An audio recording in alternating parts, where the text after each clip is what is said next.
Hi అండి అందరికీ welcome back to my channel. ఎలా ఉన్నారు అందరూ బాగున్నారా?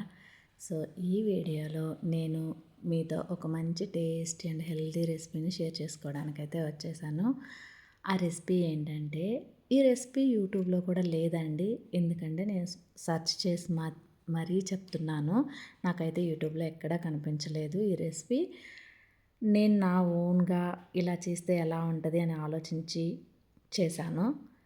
టేస్ట్ అయితే చాలా అంటే చాలా బాగుంది. అందుకే నేను ఈ వీడియోని మీతో షేర్ చేసుకుంటున్నాను. సో ఈ వీడియోకి నేమ్ ఏంటనేది మీరు థంబ్‌నెయిల్‌లో చూసారు కదా! హై ప్రోటీన్ కాకరకాయ ఫ్రై అనమాట. సో ఈ నేమ్ అనేది కరెక్టా కాదా అని మీరు ఈ ఫుల్ వీడియో చూసి నాకు కామెంట్ సెక్షన్‌లో అయితే చెప్పండి. అవునా, కరెక్టా కాదా అని. ఓకేనా? ఇప్పుడైతే మనం రెసిపీలోకి వెళ్ళిపోదాము. స్టవ్ ఆన్ చేసి కడాయి పెట్టుకొని అందులో ఆయిల్ వేసుకొని, ఆయిల్ హీట్ అయిన తర్వాత కాకరకాయ ముక్కలు వేసుకొని, ఈ కాకరకాయ ముక్కలు త్వరగా ఫ్రై అవ్వడానికి కాస్త సాల్ట్ వేసుకొని చక్కగా కలుపుకోవాలి. ఈ సాల్ట్ వేసుకోవడం వల్ల ఏంటంటే ముక్కలు త్వరగా ఫ్రై అవుతాయి. అలాగే ముక్కకు కూడా కొంచెం టేస్ట్ ఉంటుందన్నమాట. లేదంటే సప్పగా ఉంటుంది. కొంచెం సాల్ట్ వేసుకోవడం వల్ల ముక్క కూడా టేస్ట్ ఉంటుంది. సో ఫ్లేమ్ని లో టు మీడియం ఫ్లేమ్ పెట్టుకొని కలుపుకుంటూ చక్కగా ఫ్రై చేసుకుంటే ముక్క అనేది ఈవెన్గా ఫ్రై అవుతుంది.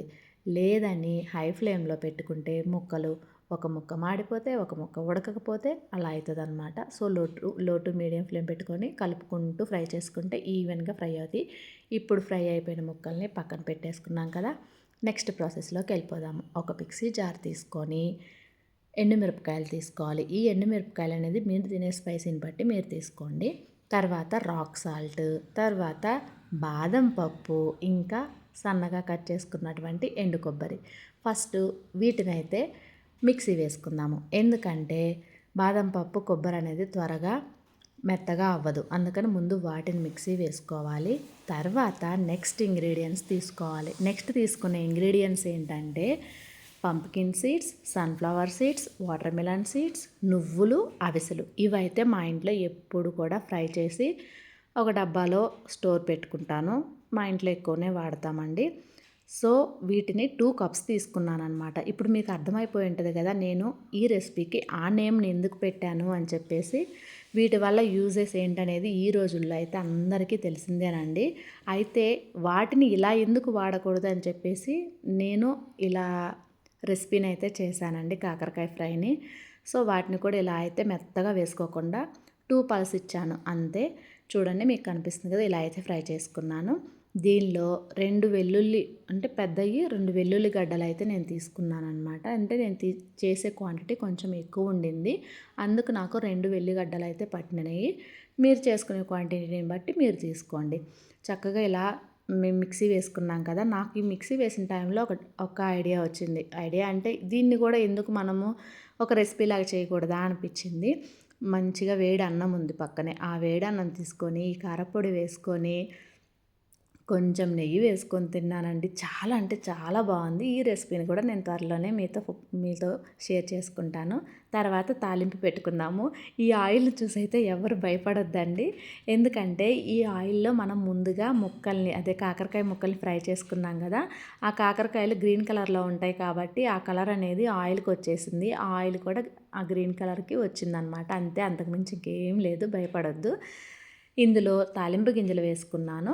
తర్వాత కచ్చా పచ్చాగా దంచుకున్నటువంటి వెల్లుల్లి, అలాగే ఎండుమిరపకాయలు వేశాను. తర్వాత ఇందులో నేను ముందుగానే పల్లీలు, జీడిపప్పు కూడా వేయించి పక్కన పెట్టుకున్నాను అనమాట. ఇవి లాస్ట్లో వేసుకున్నాము. ఇప్పుడు ఫ్రై అయిపోయిన తాలింపులో మనం ముందుగా మిక్సీ వేసుకున్నటువంటి కారం పొడిని అయితే వేసుకోవాలి. ఇందులో కరివేపాకు మీరు తాలింపులో వేసుకోవచ్చు, లేదంటే మిడిల్లో అయినా వేసుకోవచ్చు అనమాట.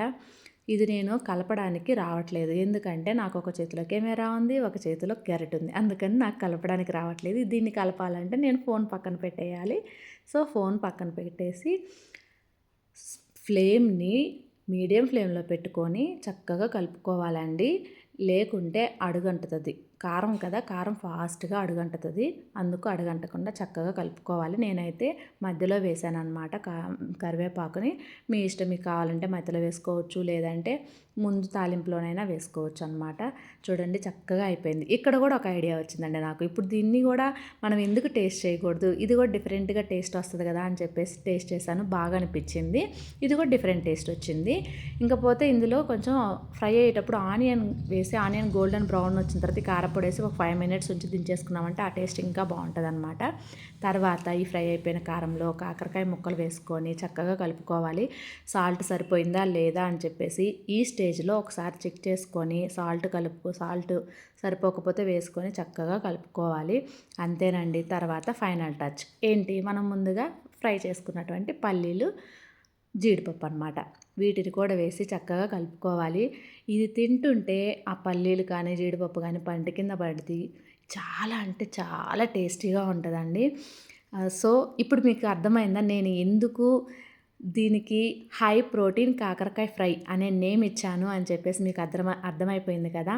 సో తప్పకుండా మీరైతే ఈ రెసిపీని ట్రై చేయండి. ఎలా ఉందని కూడా నాకు చెప్పండి. నేను ఈ నేము ఈ రెసిపీకి ఇవ్వడము కరెక్టా కాదనేసి నాకైతే కామెంట్ సెక్షన్లో కామెంట్ చేయండి. ఓకేనా? తప్పకుండా అయితే రెసిపీ ట్రై చేయండి.